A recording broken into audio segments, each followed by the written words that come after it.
Buenas tardes, comunidad. Bienvenidos nuevamente a Creando Talento. Hoy vamos a hablar acerca de desarrollo y liderazgo con nuestro jefe, con G de gato, gestor de felicidad, Daniel Benjumea. Él es jefe de dotación de bomberos en España.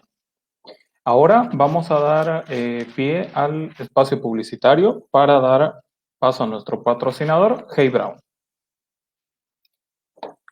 Vamos a compartirles las delicias que hacen los de Hey Brownie. ¿Dónde está? Aquí están.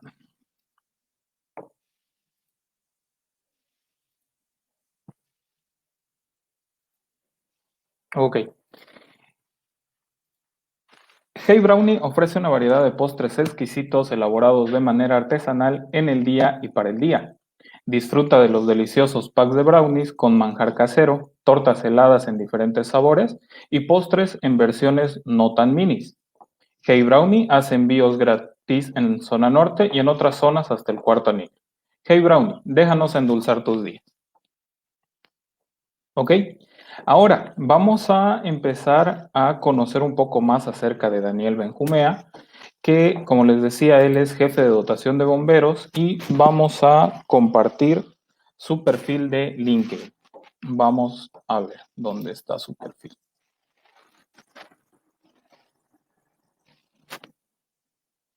Ok, esperen un segundito.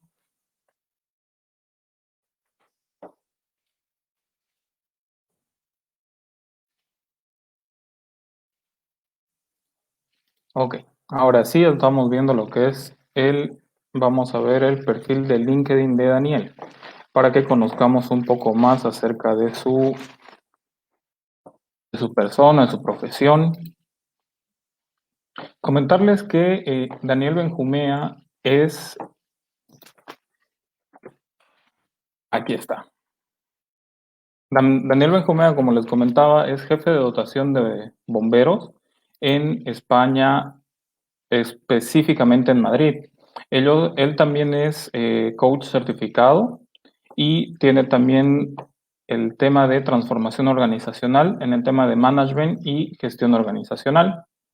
Podemos ver que actualmente es jefe de dotación, también fue instructor de bomberos y en el tema de su educación, como les decía, él es coach certificado por EUDE Business School y tiene también títulos de MBA en IMF, que es otra escuela de negocios muy reconocida allá en Madrid, y tiene también licencias y certificaciones, por ejemplo, como capacitación de formadores y certificación en coaching ejecutivo y gestión del talento. Pero bueno, vamos a darle la bienvenida a nuestro espacio a Daniel. Esperen un segundito, vamos a darle la bienvenida. Daniel, bienvenido, Hola. mucho gusto tenerte en este espacio. ¿Qué tal? Mucho gusto para mí también. Buenas tardes, buenas noches para aquí España y buenas tardes para Bolivia. ¿Qué tal? ¿Cómo estáis? Bien, bien. Bueno, quería empezar este espacio comentando también que Daniel, otra de las fortalezas que tiene es la escritura. Él tiene un libro que se denomina Los 10 peldaños hacia el liderazgo. A ver, Daniel, coméntanos un poquito acerca de tu libro. Bien, pues mira, Luis, precisamente aquí tengo un ejemplar, se puede ver en pantalla. Es un libro, escribí este libro hace aproximadamente un año y, bueno, principalmente la idea era crear una guía que sirviera como herramienta para tomar decisiones, para autoconocerse y para de alguna manera entender que hay una serie de peldaños que tenemos que trabajar día a día a nivel de autoliderazgo, tanto en el mundo organizacional del trabajo, las empresas, como en el ámbito personal, ¿no? Porque al final va todo un poco de la mano. Y la idea era, pues, con esta herramienta, esta guía, aportar una estructura lógica en la cual, bueno, pues basado en mi experiencia de 20 años de profesión y mi trabajo como docente y como coach, pues he entendido que es una escalada con un orden lógico y que luego, pues muchos de los lectores me están transmitiendo que efectivamente ese orden tiene mucho sentido, ¿no? Que no podemos pasar del peldaño uno al peldaño 4 sin haber pasado por los otros peldaños anteriores. Entonces, bueno, pues esta guía como se puede adquirir a través de las principales plataformas digitales, Amazon, aquí en España a través de AFNAC, pero bueno, principalmente a nivel mundial a través de Amazon se puede comprar. Así que Ok, bueno, pues ahí está. ok. Bueno, comentarles comunidad que para las personas que estén interesadas en adquirir el libro a partir de Amazon, les dejé en la sección de comentarios el enlace para que puedan ir directamente a la compra. Bueno, bueno, Daniel, entremos en materia. Empecemos hablando de desarrollo y liderazgo. Ujú. Yo, bueno, siempre existe esta pregunta que es, el liderazgo, con el liderazgo se nace y no se hace. ¿Cuál es tu opinión acerca de esto? Bueno, en primer lugar quería comentaros porque soy consciente de que la situación que estáis viviendo ahora con todo el tema este de la pandemia en Bolivia lleva otro ritmo distinto al que estamos llevando aquí en España.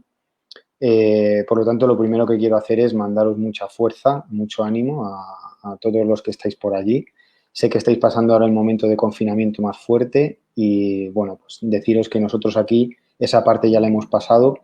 No sabemos cómo se va a dar en unos meses, pero desde luego, bueno, dura un tiempo, se pasa y desde aquí os animo a que aprovechéis este tiempo para haceros más fuertes, ¿no? Para trabajar de una manera más integral a nivel individual y no olvidéis trabajar también de manera colectiva, ¿no? Con esa unión en la distancia, pero con ese sentimiento de estar todos a una. Aprovecho esto también un poco para hablar sobre la pregunta que me trasladas, ¿no? ¿El liderazgo nace o se hace? Es indudable que hay personas que por sus condiciones innatas nacen ya con una serie de cualidades o nacen con una serie de, digamos, competencias asociadas al liderazgo y que ponen en práctica de manera como muy natural, ¿no? Normalmente estas cualidades o estas competencias suelen ir asociadas a los factores motivacionales de las personas. ¿Por qué quiero decir esto? Porque un buen líder o alguien que sale con condiciones innatas de liderazgo es porque intrínsecamente en su interior tiene una motivación que va orientada hacia el poder, hacia el logro o hacia la afiliación o las relaciones humanas. Entonces, esa misma motivación es la que le hace a la persona poner en práctica habilidades de liderazgo para conseguir retos, para posicionarse en un ámbito de control o en un puesto de dirección dentro de una empresa o incluso el hacer relaciones poderosas, ¿no? Esa es la parte innata y la parte con la que se nace, es la motivación humana. Pero luego, evidentemente, hay otros factores que tienen que ver con el liderazgo que se tienen que hacer en el tiempo, con la madurez, con el conocimiento, con la experiencia. Y uno de los ejemplos más claros lo estamos viendo precisamente ahora con la pandemia que estamos viviendo. La propuesta que hago a toda la comunidad de hoy es que piensen que muchos de los líderes y dirigentes que tenemos en nuestros países pueden ser líderes más o menos eficientes en su función normal, pero ante una situación como esta que nos aborda, evidentemente van a tener o tienen que trabajar una serie de competencias y habilidades que probablemente no sean tan innatas. ¿Qué quiero decir con esto? Que el liderazgo es algo que es totalmente dinámico, va cambiando con la persona. Y el liderazgo realmente es algo que se transforma en la persona en base a las circunstancias a las que enfrenta o las circunstancias en las que tiene que enfrentar esa persona ese día a día, ¿no? Por lo tanto, podemos tener unas condiciones innatas, pero evidentemente hay otras competencias o condiciones que hay que trabajar, hay que hacer, hay que crear, hay que aprender a liderar en esas circunstancias, ¿no? Dice una de mis películas favoritas, que es La leyenda de Bagger Vance, es basada en hechos reales sobre un golfista arruinado. Le dice el Caddy en un momento de la película, ¿no? Dice, el campo de golf hace sufrir al golfista.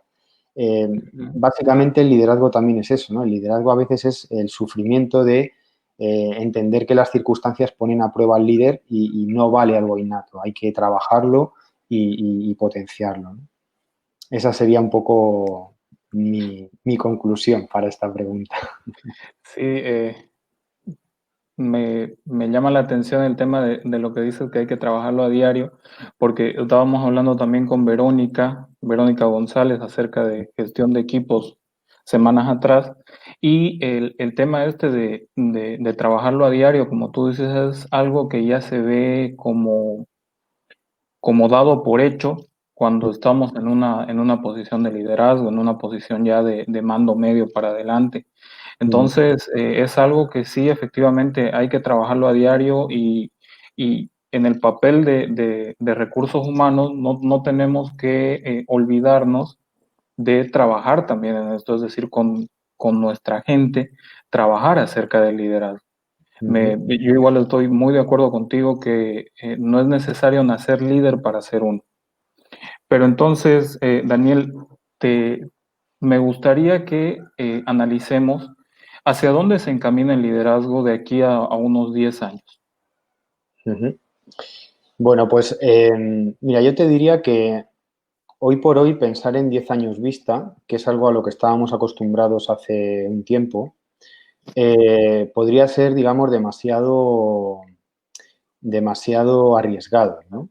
Digo esto porque 10 años dan mucho de sí, más a la velocidad a la que va todo ahora, a la velocidad a la que vivimos, a la velocidad a la que se maneja y se traslada la información, que al final es, la información básicamente es el elemento clave que hay que manejar cuando hablamos de liderazgo. O sea, liderar significa poder poner en una posición privilegiada una decisión o una toma de decisiones que genere o fomente un cambio a nivel social o individual.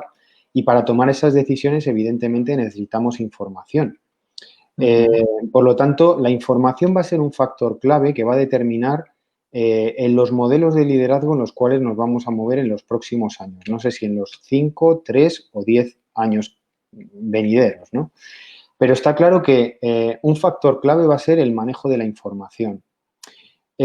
Otro factor clave hacia el cual se dirige el liderazgo y que vamos a tener que tenerlo muy en cuenta tiene que ver con el factor humano. La tecnología nos está uniendo, pero a la vez nos está separando. La tecnología nos está dando la posibilidad de hacer cosas tan magníficas como lo que estamos haciendo ahora, que es poder charlar y poder difundir un conocimiento a través de una herramienta con un alcance a nivel mundial, además en una situación crítica, una crisis que nos está impidiendo relacionarnos personalmente, pero no nos impide relacionarnos a través de este tipo de medios, ¿no? Correcto. Entonces, eso va a generar también una desvinculación del ser humano hacia el contacto humano. Es muy importante saber, a nivel de liderazgo, es muy importante saber leer y entender la emocionalidad de las personas con las que trabajamos. Y todavía a día de hoy, la tecnología no tiene los avances suficientes como para poder llegar hasta ese punto, ¿no? Sí que Ujú. la inteligencia artificial nos está o nos va a dar una serie de patrones que nos van a ayudar a identificar este tipo de cuestiones, la emocionalidad a través de la tecnología, pero aún así hay otros factores que no nos va a dar. Entonces, también el liderazgo se encamina hacia eso, ¿no? Hacia prestarle una mayor atención, una mayor conciencia a la persona y las necesidades reales de la persona. A entender que las personas necesitamos de las personas, necesitamos de ese contacto, de esa parte vivencial, de ese experimentar humanamente, porque si no nos acabaríamos convirtiendo en robots, ¿no? Entonces, esa es Ujú. otra parte que hay que tener muy en cuenta y a la cual hay que prestar mucha atención, el factor humano. Creo que el liderazgo se encamina en estos próximos años más a que el líder sea capaz de cuidar, proteger, velar por los valores que obran en los equipos de trabajo, por velar que se cumplan valores fundamentales como son el respeto, el aprecio, el afecto, eh, todo eso tiene que ser protegido en este caso, ¿no? Porque ya os digo que el distanciamiento y el uso de las tecnologías es lo que está propiciando, ¿no? Fijémonos que muchas de las conversaciones que tenemos ya se reducen a conversaciones por WhatsApp. Prácticamente casi nadie o muy poca gente utiliza el teléfono vía telefónica o se Sí, están una usando. llamada de voz, Claro. correcto. Entonces, o sea, todo eso tiene que ser gestionado de manera diferente. Entonces, el liderazgo tiene que ir encaminado. Digamos que técnicamente el líder se tiene que formar y potenciar mucho en tema del uso de las tecnologías y además humanamente tiene que estar en un nivel mucho más elevado de conciencia. Tiene que ser capaz de manejar otro tipo de energías, otro tipo de pautas de comportamiento y otro tipo de comunicación muchísimo más elevado. ¿Mm? Entonces, Ok. el líder se va a tener que seguir formando en toda la parte relacionada con la psicología y la emocionalidad del ser humano. Ujú. Ok, entonces, en este tema que tú lo enfocas al área, o sea, al área empresarial, ¿tú crees que el liderazgo está determinado solamente para cargos directivos, es decir, para puestos de alto nivel, de alta dirección, o puede ser para cualquier cargo? Pues fíjate, precisamente todo esto a lo que nos lleva es a un liderazgo múltiple, o sea, un liderazgo compartido. Es lo que Zygmunt Bauman en sus teorías denomina como el liderazgo líquido. El liderazgo líquido, según Zygmunt Bauman y según las nuevas teorías del management, lo que promueve es como si estuviéramos hablando de un conjunto de aves que está, por ejemplo, migrando de un lugar para otro, en el cual vemos cómo las aves toman forma de flecha y en esa forma de flecha, por la punta de esa flecha, van pasando las diferentes aves que van haciendo el vuelo, ¿no? Se trata Correcto. de que el liderazgo sea algo compartido, porque pensad o pensemos en una cosa, ¿no? Hoy en día la información también nos aporta información a todos, nos aporta conocimiento, autoconocimiento y nos da la capacidad de poder llevar mucho más allá nuestras, nuestras fortalezas. Por lo tanto, eh, yo siempre abogaré, y más en el mundo en el que vivimos, por un equipo de líderes que por un líder con un equipo. Las personas tenemos que ser capaces de poder tomar decisiones, tenemos que ser autónomas, tenemos que tener la capacidad de poder decidir en situaciones para poder resolver problemas.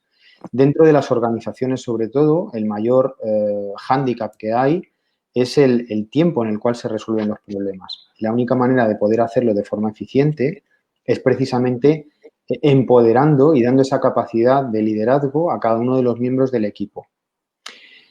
Yo lo que diría en este caso es que el liderazgo sería algo compartido y de lo que tendríamos que hablar es de diferentes funciones dentro de los equipos de trabajo en las cuales el papel del líder o el representante líder oficial, que sería el jefe, ¿no?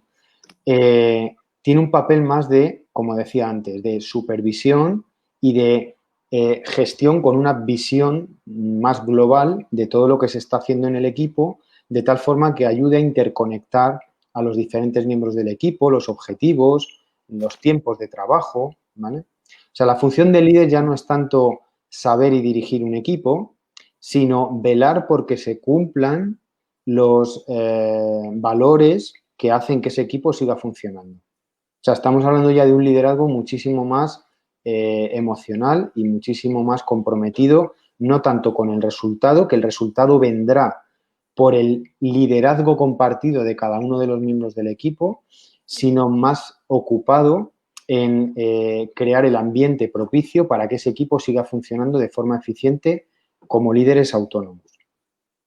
Claro, porque hoy por hoy, por ejemplo, veo en los requisitos para acceder a un puesto, a un cargo, es decir, en la job description de cada uno de los puestos, veo que piden manejo virtual de equipos, es decir, ya son nuevos términos que lamentablemente estamos teniendo que ir adquiriendo en el camino y no ir desarrollándolos de a poco. Entonces ahí es, apoyo lo que dices, que hay que ir haciendo una nueva forma de liderar equipos, ¿no? Es decir, haciéndolo más humanos, más empáticos también con las personas, porque el tema del home office tampoco es fácil, ¿no?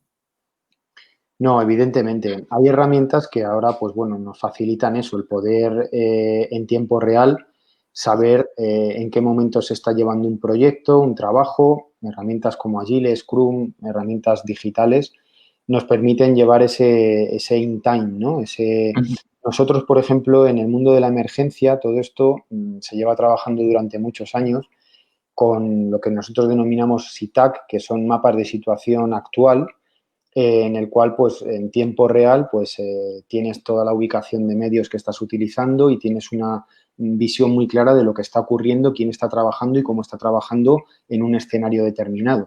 Esto es lo que hoy en día en las empresas se está implantando en el sentido de que tenemos que saber quién está trabajando en qué parte del proyecto, en qué fase lo lleva y tener como jefes la capacidad de poder actuar sobre todos esos elementos, ¿no? Ujú. Entonces, toda esta, digamos, que es la parte, bueno, pues más hard del liderazgo. Y evidentemente hay que trabajar primero en la formación de esos equipos. ¿Mm? Hay que, y hay que crear comunidad dentro de esos equipos. Eso es.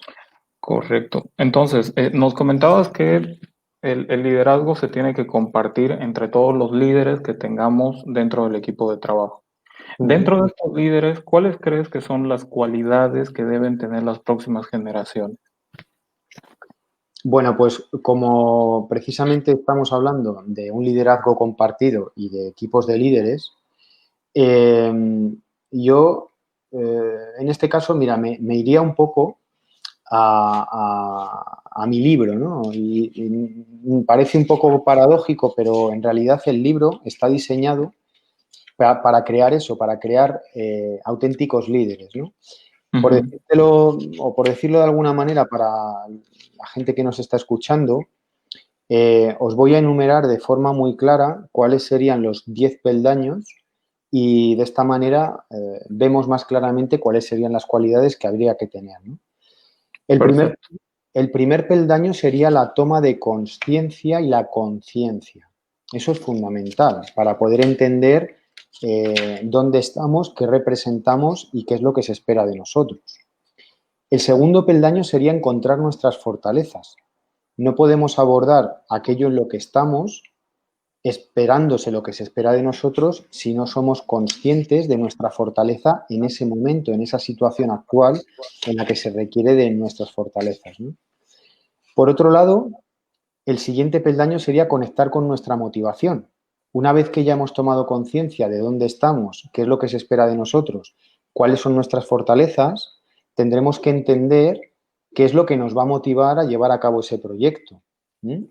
Si es el lograr un objetivo, el trabajar con otros o el conseguir un logro, ¿no? El cuarto peldaño va a ser aprender a tomar decisiones. Evidentemente, un equipo de líderes, un equipo de personas que se autolideran, van a tener que tomar decisiones sin estar el líder, el jefe, presente. Es de lo que se Ujú. trata. Para poder abordar esto, evidentemente tenemos que aprender, desaprender y volver a aprender. Porque no olvidemos que el entorno, además, en el que estamos viviendo ahora es un entorno bastante volátil, con bastante incertidumbre, con bastantes cambios, y eso obliga a que constantemente nos tengamos que cuestionar si lo que sabemos y cómo lo hacemos nos va a dar resultado hoy, pero mañana también, ¿no? El siguiente peldaño sería aprender a comunicarnos con nosotros mismos. Es fundamental porque en el momento en que nosotros ya emprendemos una decisión, emprendemos una acción, la ponemos en marcha y empezamos ese proceso de aprendizaje y reaprendizaje, van a surgir muchas dudas y vamos a tener que tener un lenguaje muy Ujú. positivo con respecto a nosotros. ¿M? Y primero con nosotros y luego con el resto. El séptimo peldaño sería exponerse. Hay que arriesgarse. Evidentemente, si nosotros queremos provocar cambios, la única manera de hacerlos es sabotear esas barreras o esos elementos que nos impiden dar esos cambios. Hay que exponerse. El octavo peldaño sería liberarnos de nuestro ego. ¿Por qué? Porque cuando trabajamos en equipo, el ego lo único que nos causa es competitividad y conflicto con el resto de los compañeros. Entonces hay que aprender a liberarse de ese ego y a trabajar de una forma mucho más altruista. El noveno peldaño sería prepararse para servir, para estar al servicio de otros. Fijaros, entender esto desde la parte más baja de la pirámide dentro de una organización, o sea, entender que cualquier persona que trabaje en una organización, su único cometido es servir, dar un servicio a otros, es fundamental. Pero para eso también tiene que haberse liberado de su propio ego, ¿no? Para entender que estoy al servicio de otros. Y por último, el 10º peldaño sería abrazar a otros líderes. ¿Por qué? Porque en el momento en que tú ya te has desprendido de tu ego, cuando tú ya entiendes que estás al servicio para servir a otros, lo único que ya le da sentido a todo aquello que haces es poder compartirlo en comunidad con otras personas que lo que van a hacer es potenciar aquello que tú ya de por sí haces, ¿no? Entonces, fijaros si consiguiéramos un equipo de líderes con esas 10 cualidades cada persona, ¿no? Prácticamente sería como un equipo totalmente autónomo, pero a la vez un equipo que socialmente puede, aprende y sabe trabajar en comunidad. Sí, efectivamente, resaltando un poquito lo que dices de liberar el ego, yo creo que es algo en lo que no solamente en el papel de la organización, sino en un papel ya más global, tenemos que trabajar porque el tema de ver siempre una competencia en el compañero de trabajo, que es lo que normalmente pasa, eh, nos corta, no nos ayuda a desenvolver de manera idónea un trabajo. Porque si vemos dentro de un mismo equipo de trabajo a un colega como competencia, siempre se va a truncar algo. Claro, Ujú. efectivamente. Lo que ocurre, Luis, que es lo que un poco comentaba al principio de la charla, si nos fijamos, el noveno peldaño sería el de liberar el ego, ¿no? Lo tengo por aquí justo precisamente. Entonces, el octavo peldaño sería liberar el ego, pero el séptimo era exponerse. Ujú. Entonces, si las personas no estamos preparadas para exponernos a hacer algo y equivocarnos, exponernos a hacer algo y que sea criticado por otro, exponernos a fallar, exponernos a no ser perfectos, exponernos a cometer errores, si no estamos preparados en ese séptimo peldaño, no podremos llegar al octavo, que es liberar el ego.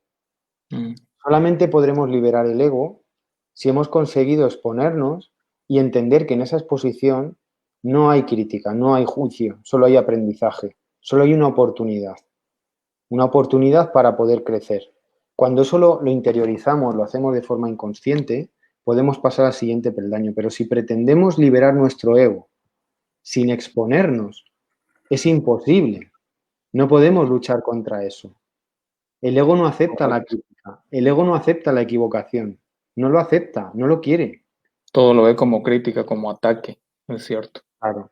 Por eso es tan importante entender que el orden en el que están colocados estos peldaños está, está hecho de tal forma que si no conseguimos superar ese peldaño por debajo, no vamos a poder llegar a liberar todo nuestro potencial. Ujú. Correcto. A ver, te transmito una pregunta que nos hace una persona del público. Ujú. Me dice, buenas tardes, una consulta. Para eliminar esta competencia o liberar el ego, ¿sería ideal eliminar los incentivos? O sea, a nivel equipo, seguramente se refiere. Ajá. Bueno, María José, buenas tardes. Los incentivos forman parte de los sistemas de la estrategia motivacional que tienen las organizaciones. Dentro de las organizaciones se establecen 3 sistemas de motivación, unos asociados al poder, otros al logro y otros a la afiliación. Quizá el resultado no sea eliminar los incentivos, porque evidentemente el incentivo además atañe a una motivación muy primitiva del ser humano y muy básica, ¿no? Tanto según la pirámide de Maslow como teorías más modernas como las teorías de MacLean, ¿no? Que estaba comentando hace un momento con el poder, el logro y la afiliación. Quizá la cuestión sea en equilibrar esos incentivos y no hacer del incentivo un elemento competitivo. ¿Por qué digo esto? Porque cuando el elemento del incentivo supone que si un compañero trabaja más, gana más y otro trabaja menos, gana menos, no hay un problema.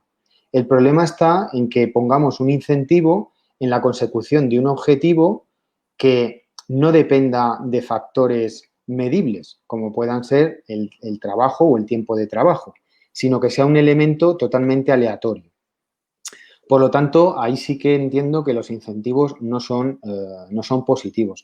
Esto se suele utilizar mucho en el campo comercial, en el campo de ventas. Hay mucha competitividad en ese campo, en el campo de ventas y comercial, y el tener más o menos número de clientes puede afectar a esos incentivos, ¿no?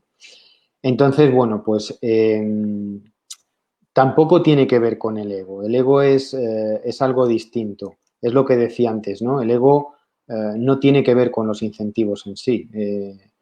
Podemos tener mucho ego y que el incentivo no sea un problema, porque nuestra motivación no sea un incentivo, sean las relaciones humanas, ¿vale? Entonces, como decía Einstein, los problemas se tienen que resolver en un nivel por debajo del que se han creado. Por lo tanto, para eliminar la competencia, no debemos eliminarla eliminando los incentivos, que están en un nivel diferente. Lo tenemos que eliminar desde el nivel en el que se ha creado la competencia. El nivel en el que se crea la competencia es en el que unos valen más y otros valen menos. Todos valemos igual, pero el objetivo a lo mejor lo consigue uno u otro. Y otro no. Ujú. ¿Ok? Correcto.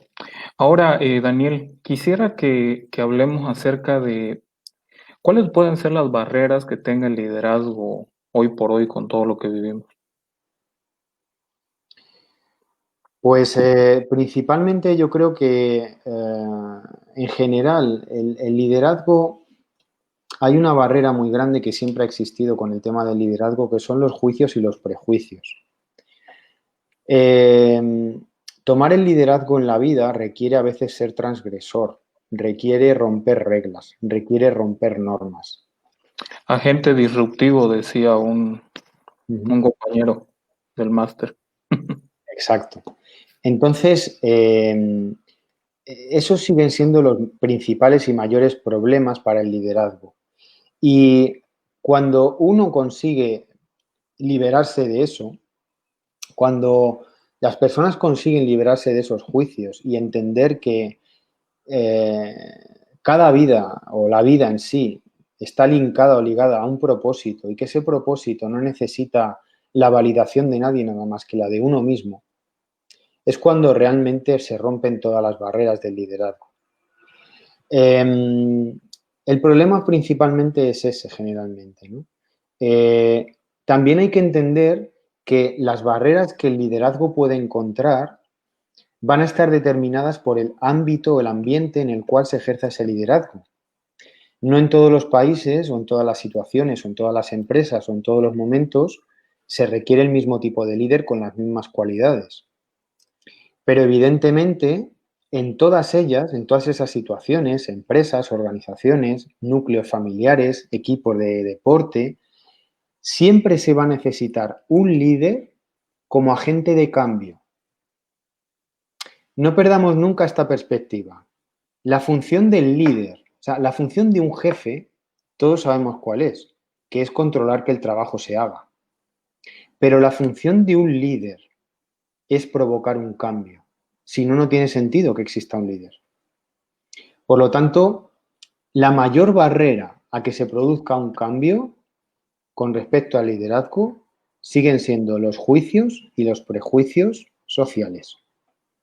Rompiendo esa barrera, el liderazgo se expande.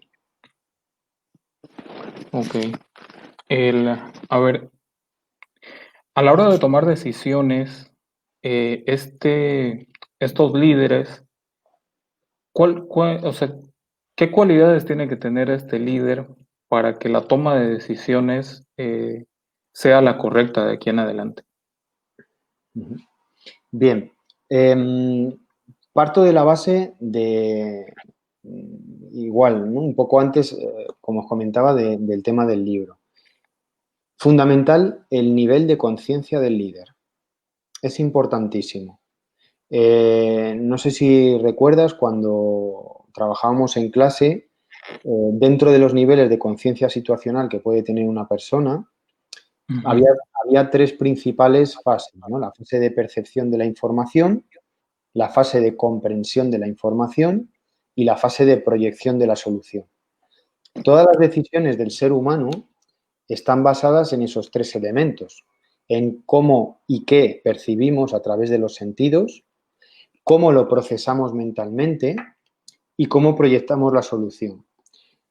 El éxito del liderazgo siempre va a radicar en tener una muy buena capacidad de percibir sin emitir sesgos en la percepción, partiendo de la base y entendiendo que no todo lo que vemos, no todo lo que oímos y no todo lo que sentimos es tan real como creemos que es.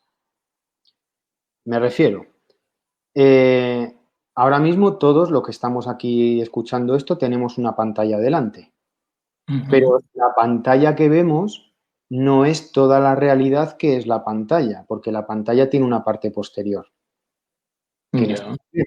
que no se está viendo, exacto.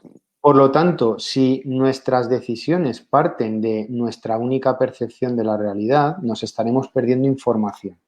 Por lo tanto, entender que lo que percibimos es parte de la realidad en la que estamos envueltos. Lo que comprendemos está principalmente anudado, está involucrado con una parte nuestra emocional y con una parte nuestra racional. Y que luego la proyección de la solución que damos eh, puede ser una entre mil, Ujú.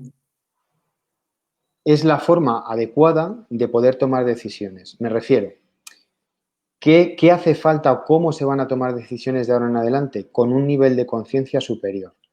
Pensemos una cosa, dentro del proceso de toma de decisiones que se van a tener que tomar de aquí a dentro de unos años, toda la parte de percepción de la información prácticamente nos va a venir digerida, porque va a venir trasladada a través de los datos. Ya, sí, del, Entonces, va a haber parte de esa percepción que no vamos a tener. Entonces, la comprensión de esos datos, la proyección de esa solución va a ser el éxito de esa toma de decisiones. No obstante, el ser humano siempre va a tener que seguir tomando decisiones sin herramientas, simplemente por el hecho de decidir de forma vital, forma parte de la exacto. decisión del ser humano. Ujú. Ujú. Ok, Daniel. Bueno, para ir concluyendo, me gustaría que nos digas cuáles son las tres actividades clave para poder hacer el desarrollo de una persona. ¿Cuáles serían estas tres actividades clave que tú nos recomendarías? Vale, refiriéndonos a desarrollo a nivel laboral, a nivel integral. A nivel integral, en realidad, porque yo siempre soy defensor de que si tengo un desarrollo personal, voy a poder hacer el match con el desarrollo laboral. Me Correcto. gustaría que lo veamos como un tema integral. Vale. Sí, evidentemente, además es que el error está en separar nuestros aspectos o nuestros ámbitos vitales con lo que realmente somos. O sea, al final sí que es verdad que de alguna manera u otra en diferentes ámbitos tenemos que adoptar diferentes roles, pero el adoptar esos roles no significa que nos tenga que hacer renunciar a lo que realmente nosotros somos y los valores que propiciamos a través de nuestras acciones y nuestra vida en general, ¿no? Bueno, Correcto. pues yo me iría a algo tan básico y tan sencillo como lo que siempre se habla, ¿no? El cuerpo, la mente y la espiritualidad. Son los tres factores clave. O sea, Pensemos una cosa, la empresa más importante que tenemos y que se nos ha dado y viene dada es nuestra propia vida. Es la empresa en la que más hay que invertir. El cuidarnos físicamente, el cuidarnos mentalmente. Cuando digo mentalmente es el cómo nos hablamos, el qué nos decimos, el cómo nos decimos, el cómo nos hablamos a través de las circunstancias en las que vivimos y sobre todo entender nuestra emocionalidad, qué nos están diciendo nuestras emociones, qué nos están poniendo en marcha, qué nos ponen en práctica. Al final, los tres elementos conjugados entre sí nos van a propiciar el bienestar suficiente como para poder abordar el exterior de nuestras vidas. La cuestión, y aprovecho aquí para hacer mención a una fábula que os contaba en clase, que a ver si recuerdas, la fábula del grano de café. No sé si recordarás. Tenía que ver, bueno, pues esto es una fábula, es un cuento sufí, en el cual pues una niña tenía que ir a estudiar al extranjero y le pedía un consejo al padre, ¿no? Le decía, papá, dame un consejo para ver cómo puedo abordar esta situación nueva en mi vida, esta circunstancia que puedo trabajar en mí para generar mi desarrollo personal y poder eh, dar lo mejor de mí, ¿no? Y entonces el padre era cocinero y puso en una olla a cocinar una zanahoria, un huevo y un grano de café. Cuando pasó un tiempo, sacó la zanahoria, el huevo y el grano de café y le dijo, mira, puede ocurrir tres cosas. Puede ocurrir que inicialmente tú fueras como esa zanahoria, que es algo rígido, algo duro, pero al someterlo a unas circunstancias, a un ambiente hostil, se ha ablandado y se ha quedado, pues eso, prácticamente se deshace, ¿no?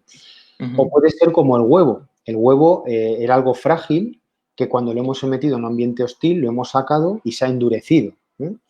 O en cambio puede ser como el grano de café. El grano de café entra en esa olla hirviendo, sale, permanece de la misma forma, permanece estable, con la diferencia de que ha dejado su esencia en el agua.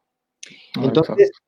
claro, para poder ser y estar en cada momento, tenemos que trabajar eso, nuestra esencia, nuestro grano de café. Tenemos que ser capaces de no ablandarnos, de no endurecernos, de no ser lo que no somos en realidad y de tener la capacidad de poder cambiar esas circunstancias a través de lo que realmente somos. No perder esa identidad. Y para no perder esa identidad es fundamental cuidar de nuestro cuerpo, que es la herramienta que nos viene dada para poder estar presentes en la vida, nuestra emocionalidad, que es el termómetro que nos dicta hacia dónde van nuestros valores en un sentido o en otro, y nuestros pensamientos, que son los que nos van a ayudar a obrar, a tomar decisiones y a avanzar de manera más segura y estable. Ok, Daniel, sí, efectivamente, igual como te comentaba en clases, a veces no llegamos a percibir de manera adecuada cuán lejos llega nuestra esencia. Y es cierto, es algo fundamental que tenemos que empezar a trabajar más que todo hoy por hoy en estos entornos tan volátiles como dices, ¿no? Esto. Y bueno, Daniel, ha sido un gustazo, la verdad, tenerte en este espacio que es Creando Talento. Te Igual. agradezco mucho y bueno, espero que siempre te podamos decir gestor de felicidad, hoy por hoy como jefe de dotación de bomberos. Pues muchísimas gracias por invitarme al espacio, te felicito por ello, además creo que es una labor muy interesante. Juan, un placer, muchísimas gracias a ti también, que por ahí nos pone que muchas gracias. Exacto. Y por supuesto, ahora más que nunca es cuando nos tenemos que apoyar, nos tenemos que ayudar y tenemos que ser todos eso, una comunidad de líderes que saquemos adelante todo esto y luchemos cada día por un mundo mejor, más unido, más amable y bueno, pues con más amor, ¿no? Para todos. Exacto. Bueno, Daniel, un abrazo a la distancia y éxitos en tu carrera. Nos Igual, vemos. Un igual, abrazo. un abrazo. Cuídate. Cuidaros mucho. Adiós. Chao. Adiós. Bueno, comunidad, muchas gracias por estar. El siguiente sábado vamos a estar hablando de agilidad con Eric Valverde Oliva. Eric Valverde es uno de los cofundadores de Yaigo, esta empresa de delivery que tenemos hoy por hoy en Bolivia. Los esperamos el siguiente sábado a las 5 de la tarde para hablar con él. Gracias, hasta luego.